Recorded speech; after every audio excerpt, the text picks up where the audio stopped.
This tutorial is to go along with assignment for B5 with digital hardware storage.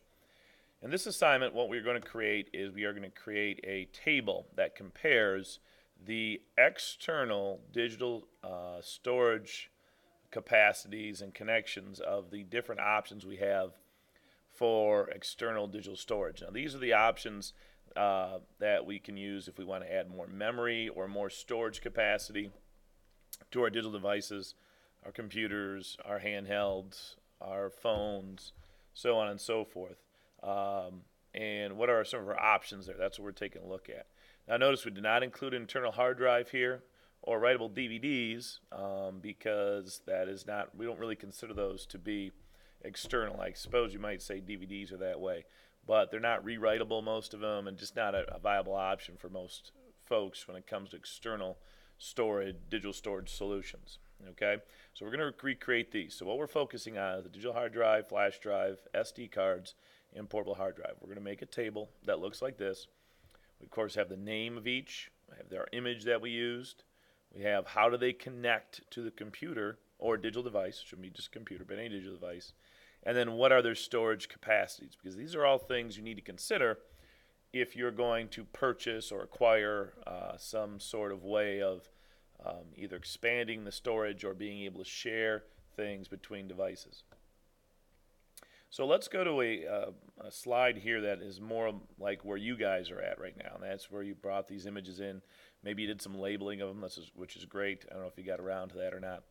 But what we're going to do is take these images down and put them into a table. Now, if you think about the table, and I'm going to go, instead of flashing back and forth on slides, this is our example of our table. So notice we need 1, 2, 3, 4 columns across, and then including the labeling at the top, 5 rows.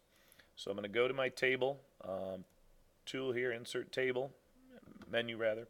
So we're going to go, I believe we need 4 across and 5 down. Okay, so 4 by 5. Click on that and we'll make it. Of course, this isn't the right size, so we need to kind of shrink it down to the size that we need. Actually shrink and yet expand because it needs to go one way than the other. Okay, I'm going to kind of move it over here. Now I have a lot more room than what the pictures are giving me, so I can use as much room as I need here. Remember, we do need to have room for the title at the top. I've already made that to kind of save time. That's just a text box. I'll move it into place here in a second. I'm also going to make sure I like the color and the fonts for the typing that I'm doing there. So line color, we're going to make white for this. And I'm going to make it a little bit thicker, so I'll go to 4 point. And while I have it all selected here, I'm also going to change the fonts inside there. We'll try 18 here. I may need to switch them back. Now, I'm not going to construct this whole thing, but I'm going to go get it started anyway. Obviously, I want to make sure it fits on the page. I'm going to expand this up a little bit. I got a little more space. Now, what I can do while I'm in here is the top row here doesn't need to be as thick as the other rows. So I'm going to go ahead and expand that down a little bit, and I'll go ahead and re-expand this. So I got more room in here for my actual external digital hardware pieces than I have for the tiles at the top. And you can kind of tweak this a little bit, and make sure you have enough room and optimize the room for your different digital hardware listings here in the table. Now what I'm going to do is start taking the images over here, and now some of these I've resized already, some I have not, and they don't have to be in the same order as mine, okay?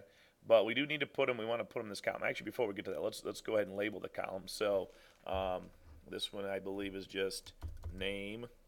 Oh, but it didn't change my color, did I? Let me go ahead and do that real quick. I better do it for all these. So I can either just select the whole thing or highlight them all, but I want to have them as white so I can see everything.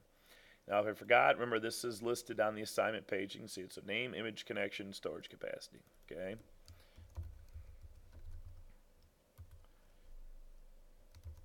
Now, when we say connection, what we're talking about there is we're talking about how does it interface with the computer? How do you connect it to the computer? Okay. Now this one's a little bit too big, so I'm going to go ahead and make this a little bit smaller here. See if we can shrink this down a little bit. There we go, just to make sure my table stays on the page. I'm also going to center these, so I'm going to highlight them all. And here's my centering controls up here. I'm going to go center, so they're at the middle there. All right.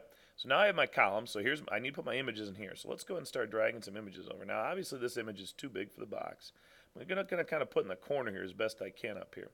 And then what I'm going to do is just kind of shrink it down so that it fits inside the box there. Now, it may not fit perfectly. You can kind of play around with that. But don't get too hung up on that. Just get them so they're close. They're not obviously going outside the borders at all.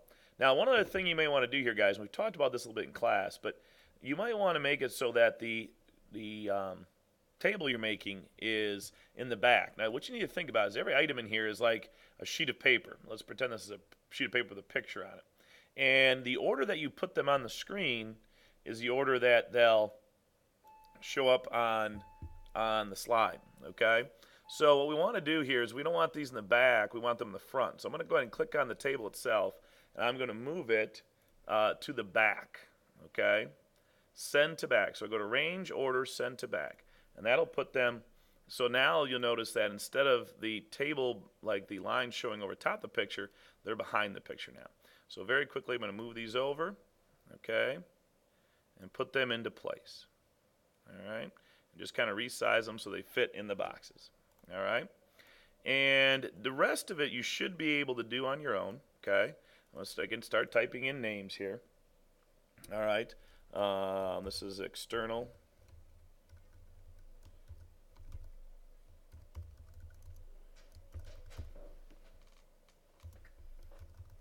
Okay, put that in like that. Now maybe that's a little too big, so maybe I got to put a 14. But I'll leave it that way for right now.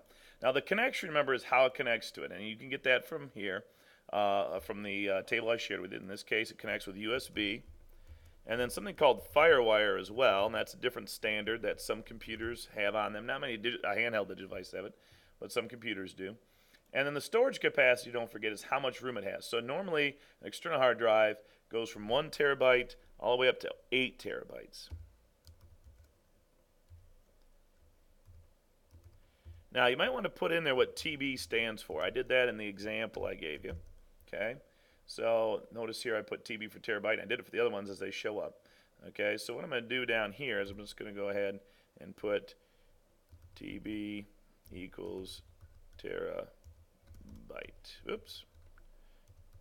Now notice it kind of runs off here, so I may have to go in and change this font so it's a little bit more agreeable. Let's go to 14 instead of 18. But you get the idea, okay? You get the idea here on how to do that. All right, so go ahead and format yours the way you want to. Don't forget to put the title at the top here. Again, I had mine pre-typed already here, so we can put it on there for you like that.